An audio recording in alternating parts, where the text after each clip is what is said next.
एक ऐसी शर्त जिसकी वजह से कुंभकर्ण से हार गए थे हनुमान जी, आखिर कौन सी थी वो शर्त? क्या सचमुच हनुमान जी कुंभकर्ण का वध कर सकते थे? आप देख रहे हैं प्रजापति फैक्ट टीवी। वीडियो में आगे बढ़ने से पहले चैनल को सब्सक्राइब अवश्य करें और पहले बेल आइकन जरूर दबाएं। रामायण के बारे में तो आपने सुना ही है और पल पल की जानकारी भी आपको होगी, लेकिन एक समय ऐसा भी था जब रावण को अपने भाई कुंभकर्ण को उठाना पड़ा। कुंभकर्ण मैदान में आया तब उसकी भेंट हुई हनुमान जी से और तब दोनों के बीच एक महाद्वार हुआ। लेकिन उस समय एक ऐसी शर्त दोनों के बीच रखी गई थी जिसमें हनुमान जी की हार हुई थी। तो कौन सी थी ये शर्त? लंका में युद्ध अपनी चरम सीमा पर था। श्री राम की सेना आगे बढ़ती जा रही थी और रावण के नेता एक महारथी रणभूमि में वीरगति को प्राप्त हो चुके थे। रावण को कुछ भी समझ नहीं आ रहा था। ऐसे में उसने अपने छोटे भाई कुंभकर्ण को जगाने का निर्णय लिया। कुंभकर्ण को ब्रह्मा जी के द्वारा वरदान था, वो 6 महीने सोता रहेगा और 6 महीने तक उठेगा। कुंभकर्ण जब नींद से जागा तो उससे पूरी स्थिति के बारे में बताया गया। इस पर कुंभकर्ण ने रावण को उसके कृत्य के लिए बहुत खरी खोटी सुनाई, लेकिन भाई की सहायता से वह पीछे नहीं हटा।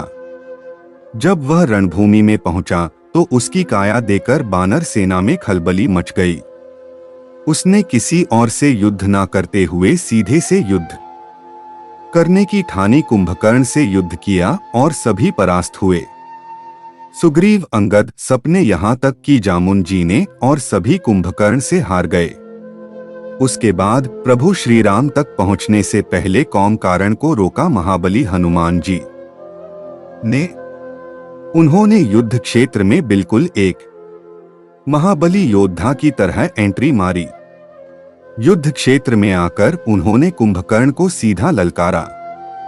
कुंभकर्ण के विशालकाय शरीर के सामने बजरंग बली जी ने भी अपना विराट रूप धर लिया और फिर दोनों में युद्ध शुरू हुआ। रावण और प्रभु श्री राम की वानर सेना रुक गई, क्योंकि इस समय सभी कुंभकर्ण और हनुमान जी का युद्ध देख रहे थे।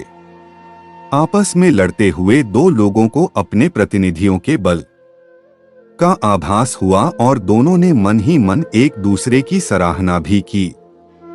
जब युद्ध थोड़ा लंबा चला तब कुंभकर्ण ने हनुमान जी की प्रशंसा करते हुए कहा, मैंने ऑल स्टॉक का समय नहीं किया, इस युद्ध का कोई परिणाम नहीं निकलने वाला। लेकिन फिर से युद्ध आरंभ हुआ। हनुमान जी ने क्रोध में आकर पहाड़ उखाड़ लिया। तब कुंभकर्ण ने हनुमान जी से, महाबली हनुमान जी ने भी ये स्वीकार कर लिया। उसके बाद महाबली के इस पहाड़ से कुंभकर्ण तनिक भी विचलित नहीं हुए। इससे हनुमान जी काफी प्रभावित हुए। उन्होंने निर्णय लिया कि ऐसे महाबली योद्धा का विनाश और मृत्यु सिर्फ और सिर्फ श्री राम के हाथों लिखी है। इसके बाद कुंभकर्ण का युद्ध सीधे तौर पर प्रभु श्री राम से हुआ। वैसे अगर आप पिछली वीडियो हमारी देखेंगे जहां हमने जिक्र किया था कि रावण किसका अवतार था, वहां हमने आपको यह भी बताया था कि जय और अजय दोनों के दोनों रावण और कुंभकर्ण थे, जिनकी मृत्यु स्वयं विष्णु जी के अवतार द्वारा नहीं। ऐसे में हनुमान जी भी जानते थे बने महायोद्धा है कोई सकता है तो वो और सिर्फ उनके प्रभु श्री राम है। आशा करते हैं आपको हमारी ये सटीक जानकारी अच्छी लगी हो। वीडियो अच्छी लगी है तो लाइक करें, चैनल को सब्सक्राइब करें।